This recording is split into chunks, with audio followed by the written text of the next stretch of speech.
गरीबों को देखती हूँ यहाँ पे और लोगों को देखती हूँ कि बच्चे हैं, उनके मम्मी पापा उनकी हेल्प करते हैं, तो मुझे भी दुख होता है कि मेरे भी कोई होता तो शायद मेरी हेल्प करता। लेकिन जब गरीब लोगों को देखती हूँ तो मुझे ये होता है कि मैं भी कभी, मेरी ज़िंदगी ऐसी थी, अगर मैं इस कोर्स में नहीं आती तो शायद मैं किसी की हेल्प भी नहीं कर पाती यहाँ पे।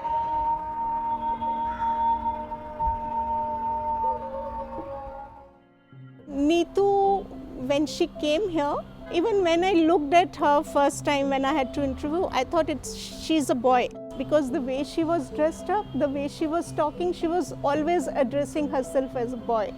पहले लाइफ में ये था कि लड़कों की तरह रहना, लड़कों के साथ रहना, लड़कों की तरह बोलना, क्योंकि किसी को मैंने ये नहीं बताया कि मैं एक लड़की हूँ।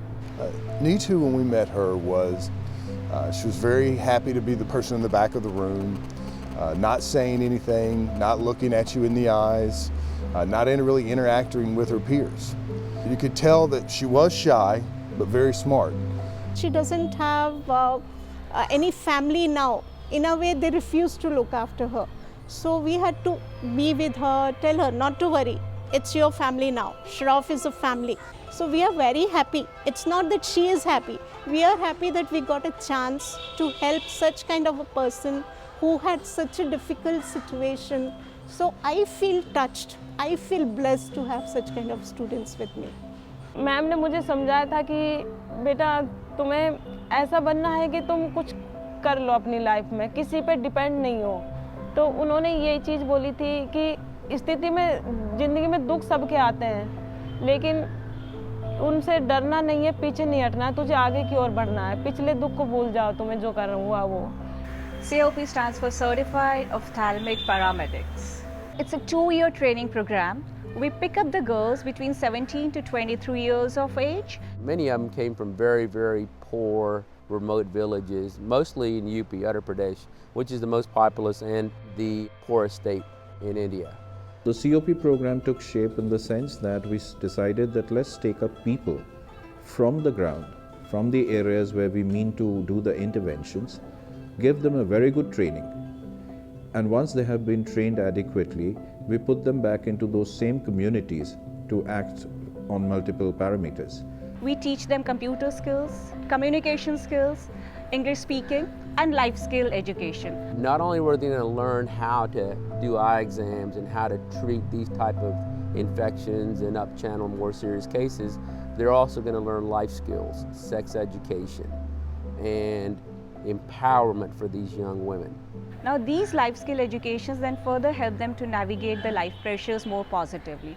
And these girls, with just 2 years of training, they are really amazing helping hands to the doctors, to the optoms, to the hospital. They can either be a vision technician, thus man a vision center. They could actually assist as a nurse within the hospital. They could do counseling of patients. They could be at the reception. So all these things which would earlier require high investments are now possible with these girls. And you should see these girls when they wear their aprons and go to the community, and the community calls them Dr. Saab, Dr. Saab. So they feel very happy that they are being addressed as doctors.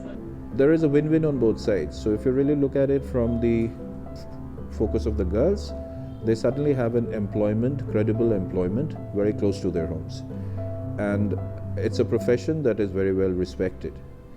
Their families and they immediately get a stature in the neighboring area. So that's one side. On the other side, from the hospital perspective, if you see, you have, I would say, a manpower which is affordable. The manpower is local and therefore they understand the local psyche much better than having people coming in from outside. The third aspect of it is it's a stable manpower. The attrition rates are very much lower, as against to suppose bringing in somebody from outside and plonking them in the middle of a rural setup. So that is how the entire program is taking shape. I also realized that it isn't just these young ladies, but it's all the other young ladies that are going to see them in these villages and say, you know, I can do this one day. I would say women in India, they have less job opportunities as compared to men, and they're looked down upon.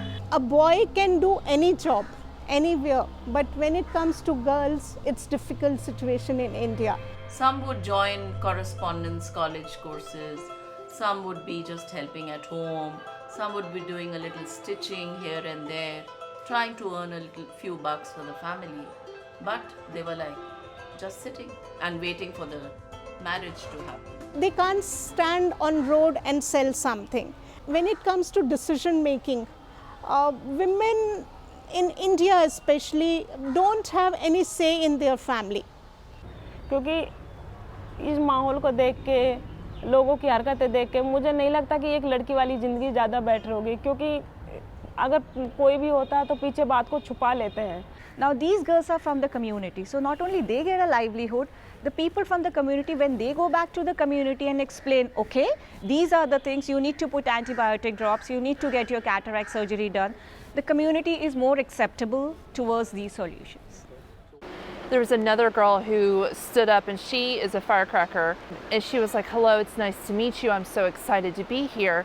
And the administrator leaned over to me and said, when we say that her parents came from the bottom of the barrel, we mean the bottom of the barrel. And they said without this program, she would have never even come to the city. She never would have had these experiences. She couldn't look us in the eye, and now look at her. Within 3 months, you could see them confidently talking, buzzing with activity, smiling, greeting you every day, all the patients, all the doctors. I mean, it really touches your heart. The women that are part of this program are going to do great things.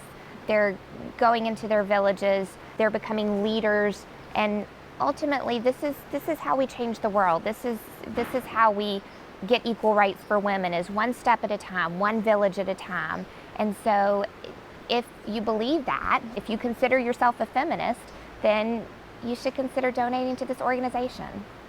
The change in these girls, the holistic and integrated development of these girls, and the alignment of this project with the vision of the hospital is what makes this project really close to me. After the first couple of weeks at Dr. Schroff's, when they go through this training, these girls are changed. And those are the kind of empowerment things that this program is doing that's going to be the future of India. In the coming years, we want to be a center of excellence for ophthalmic paramedic training in northern India. So Nithu clearly demonstrated she was a leader among the last class of girls that we saw. She was fearless. What we really wanted to see there was exactly what happened with her. She transformed. She took an opportunity and made the most of it. She went from the back of the class to the front of the class. She's teaching these young girls the things that she learned. And while she still has certain things that she's dealing with in her life personally, she's able to overcome those things and still be able to become a leader for these young ladies who are the next class of our certified ophthalmic paramedics.